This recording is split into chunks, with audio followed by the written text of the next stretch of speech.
Presidente Gustavo Petro suspende gabinete entre Colombia y Ecuador por la tensión diplomática con México. El encuentro estaba previsto para el 25 de abril, en Ipiales.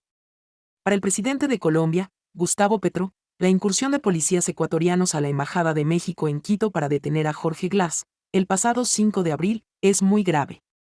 Petro tomó postura ante el accionar del gobierno de Daniel Noboa y anunció la suspensión del gabinete bilateral con Ecuador, el cual estaba previsto para el 25 de abril en Ipiales, Colombia. Se ha suspendido el gabinete bilateral con Ecuador que había sido planificado con el presidente Guillermo Lasso.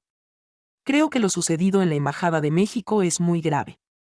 Reconstruir el derecho internacional es fundamental si se quiere la paz del mundo, publicó en redes sociales el mandatario, la tarde de lunes, 15 de abril.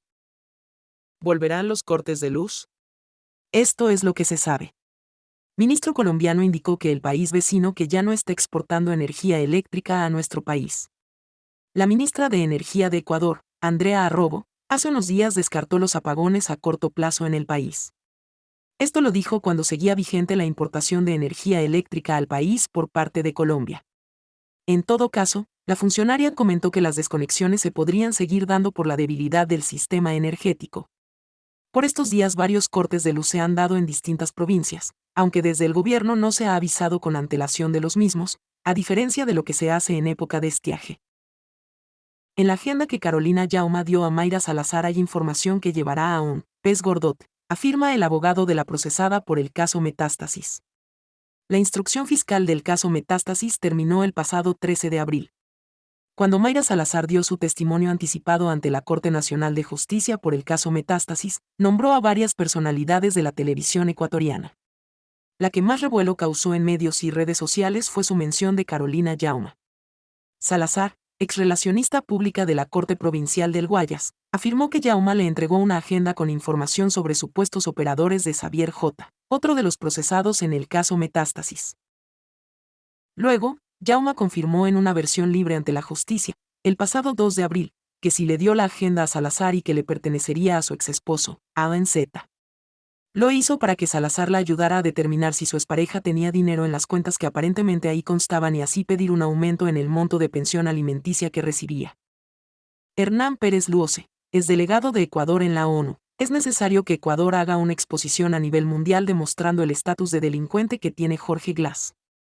El ex embajador cree que este impasse entre los países es resultado de una política de provocación del presidente mexicano.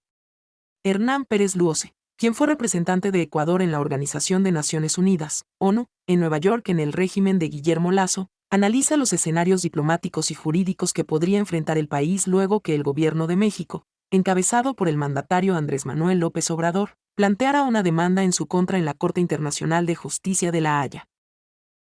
López Obrador reclamó por el ingreso de la policía ecuatoriana a la Embajada de México en Quito la noche del pasado 5 de abril para detener al exvicepresidente y dirigente histórico del correísmo Jorge Glass, a quien unas horas antes le había concedido el asilo político, y pide como medida cautelar que se suspenda a Ecuador de la Asamblea General de la ONU si es que no ofrece disculpas.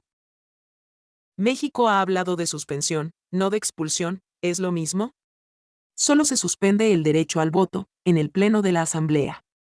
La Carta de la ONU, que no han leído los señores de México, establece también el mecanismo para suspender a un país el derecho al voto cuando no está al día en el pago de sus contribuciones al presupuesto de la organización. En este momento ese derecho al voto de Ecuador ya está suspendido porque estamos atrasados en los pagos, como lo están otros países y ojalá ya pronto nos pongamos al día. Venezuela, por ejemplo, ya lleva varios años suspendida porque no paga. Otros países han sido suspendidos temporalmente y luego regresan. Esto no es una expulsión, ahí están mezclando las cosas.